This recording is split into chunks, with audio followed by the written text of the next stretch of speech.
Let's go all the way back to the very beginning. Before there were nations, before there were cultures, before there were Jews, Hebrews, or Israelites. At creation, God gave the very first dietary instruction to humanity.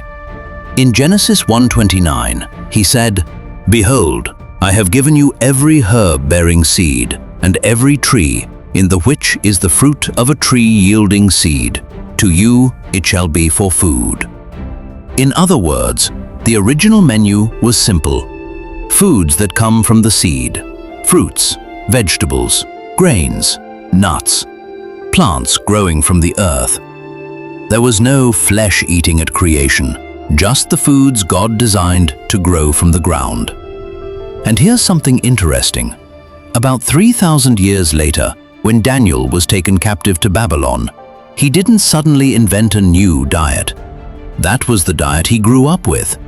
So when he arrived in Babylon and was offered the king's rich foods, Daniel respectfully asked if he could simply continue eating the way he had always eaten: vegetables and water. He was holding on to something very old, the original plan God gave in the beginning.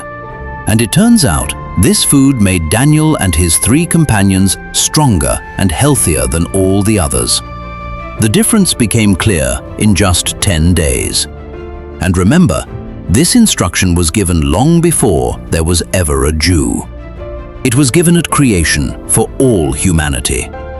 Now, I'm not a doctor, I can't diagnose illness, but it does make you wonder, if God did it for Daniel and his 3 companions, could He do it for us too? And if the body isn't working the way it should, could it be worth looking again at the original menu? The foods God placed on the earth from the very beginning. Foods that grow from the seed.